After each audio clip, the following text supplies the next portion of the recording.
Good morning, ladies and gentlemen, and Jonathan, thank you very much for the introduction, and to you and the whole of the Asia Society team for putting on this event and giving me the opportunity to speak to you briefly. Last year I spoke to you around this time about the box office, so let's start there with the box office, shall we? One of the things we talked about last year was that China would overtake America by 2017. That was based on a 30% growth. It's not going to achieve that. The numbers, we're looking at a double-digit growth, whether it's 20% or 10%. The time when China will overtake America could be as late as 2019. So a slight slowdown there, and there are many good reasons for that. And you would have read about those in the media. But one thing that is clear, the films are good, cinemas are being built, and people are still going. But there are other fundamental reasons underlying why there's been a slowdown. If you look at the demographics of those who are going to the cinema, in North America in 2015, the per capita attendance was increased in the 25 to 39 year olds, and also in the over 60s. Whereas in China, it's a much younger demographic. And the most frequent moviegoers in China, who go 12 times a year, at 43.7% of the audience, is in the age group 25 to 30. So that's a different target audience to that you would find in America. And one thing that often gets overlooked is the number of cinema admissions. China has already overtaken America. There are more people going to the cinema in America in 2015 than here. In China than here in America. And in terms of ticket pricing, the average ticket price is obviously lower in China.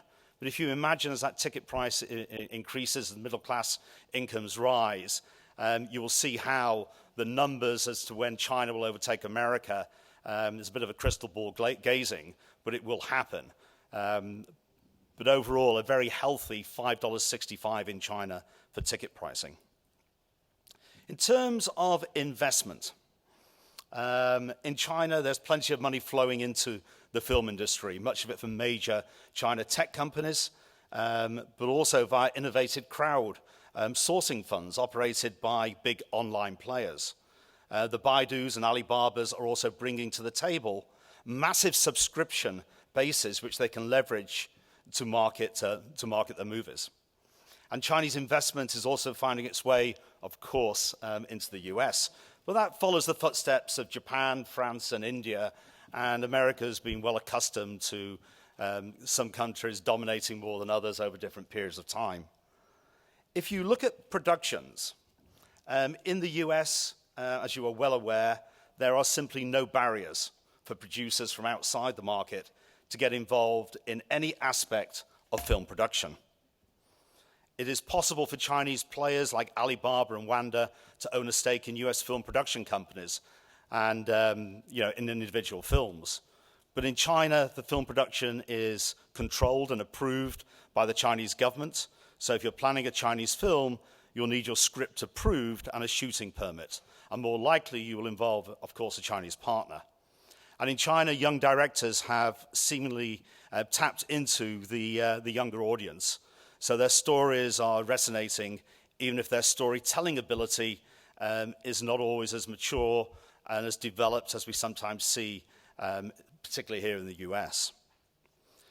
Interestingly, the production incentive side of things is finally starting to emerge in China. Obviously, in the US, there are 35 states that offer film and TV tax incentives, and I'm sure many of you would have recently read about Wanda's introduction of their own funding. A very, very significant amount of money, and we would anticipate that other parts of China will be looking at following suit.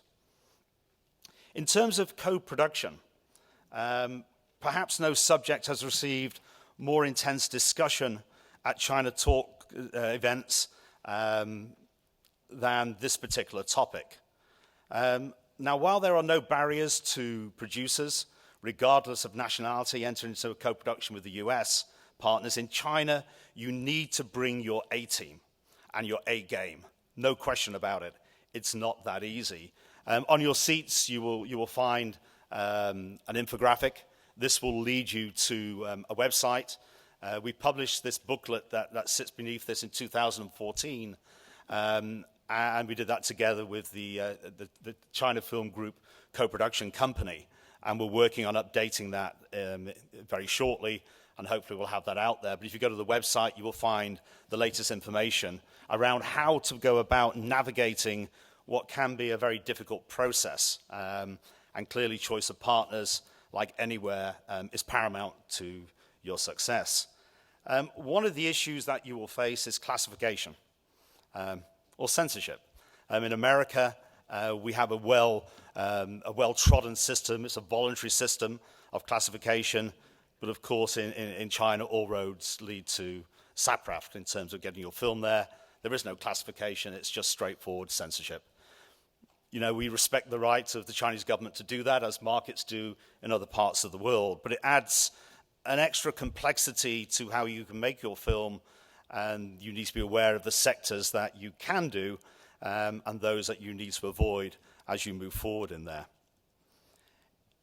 In terms of importation, an area that I've spent quite a bit of time on, obviously once you've succeeded in getting your script and finalizing through the censorship process, there will be major challenges, as there are in many markets, to get your film to the public. Perhaps the most striking difference between the two markets is the limit that China places on imported theatrical films. There has been a lot of media speculation and inquiries about the quota for revenue-sharing films, and of course, it's a very important part of how we do business in China.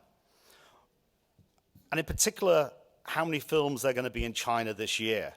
It depends which media report you read, which government website you go to, and which marketing site you visit.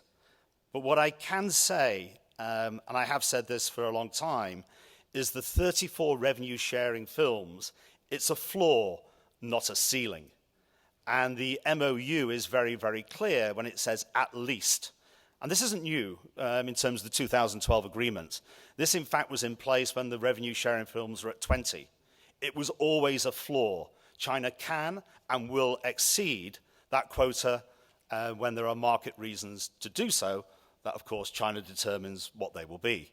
And before that, before the 2012 agreement, there were years and there were 21, 22, 23 revenue-sharing films in the marketplace.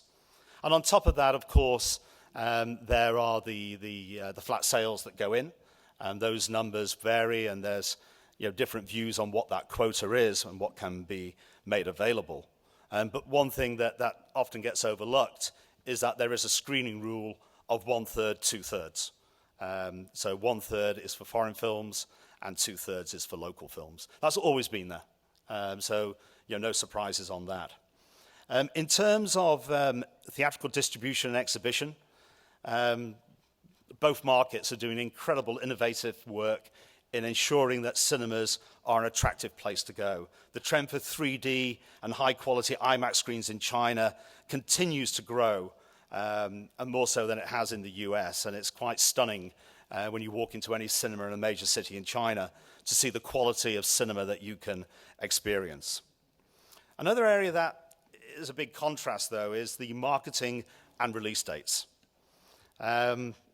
Similar sort of number of films are made each year, and each market, it's difficult to put your hand on how many films are released.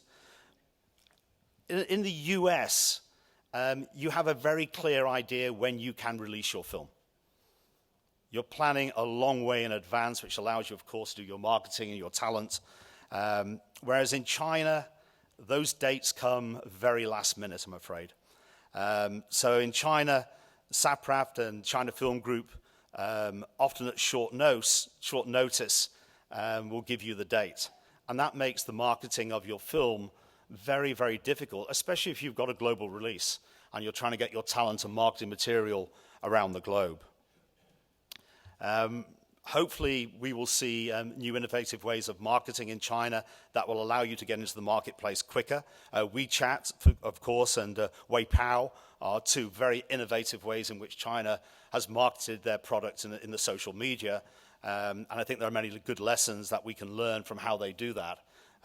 Very fast, very innovative, and building certainly a fan base from that is a skill that many in China have mastered. In terms of cinema ownership, a lot of screens in China, not yet as many as America. Halfway through the year is at 35,000 screens, and we hear numbers of 20 screens a day. You will hear over the next few days how many screens there are. It could be up around 37,000. The number I'm relying on is the halfway mark at 35,000. But it's an incredible number, but yet massively underscreened considering the population. So when you saw that first graph I put up, you will understand why this market will continue to grow if every day 20 screens are opening day in, day out. It's quite staggering when you actually think about that. The other contrast, of course, in America, anybody can own a cinema here if you pay the price. Not the case in China. That does present its own unique differences. And of course, the ability for filmmakers to interact directly with the cinema chains here in America is something that isn't always available in China. So again, a slightly more difficult marketplace to build those relationships. An area that, and Jonathan, I'm pleased that you're moving into new areas of digital distribution, is the TV side of things. I'm not going to dwell on this too much, but the TV distribution in China, if you think the film area is difficult, the TV is even more difficult. Obviously, in the US, the approach is an entirely commercial operation. By contrast, in China, there are many restrictions that are placed on the marketplace. The government dictates the licensing of channels and the ownership, and all TV content is, of course, censored, and there are quotas and timing issues in China as to when you can actually have your programming for foreign content put on the screen. In terms of online distribution, terrific things happening in both markets. It's truly exciting to see the product being brought to more people in more formats than ever before. And I think both markets have things they can learn from each other. And there's a huge, obviously, consumer base in China for the film, for films and TV shows. One area that has obviously caused us some difficulty, though, is again the censorship process and the requirement that a whole TV season must be censored before it can get up on the screen, creating a piracy window which people are only too eager to exploit and detract from the value that you can actually sell your content into China. Now, I promised to keep my speech short, so in conclusion, and I'll keep the conclusion quite short as well, this is just a snapshot of the two markets. And side by side, as much as I can share with you, given this limited time, it gives you an idea. There are differences, of course. There are some similarities. Both sides can learn from each other, and I think that's important. We learn from each other around the world, but in particular, I think the online marketing is very clever in China. And I think you will hear, and as I have heard at Asia Society in previous years, you will hear what is taking place there, and you will be able to build new ideas of how you can bring your product to the marketplace. The marketplaces obviously function in a very different way, a complete contrast, though, in styles. Here, obviously in America, the market functions according to free market principles, while in China, the market operates according to a unique set of regulations and guidelines. And what I say today may be correct, tomorrow it could change. And I often read about it in the media, as sometimes you do, and then try and ravel that back to see what is actually true, because sometimes there are a lot of false stories out there.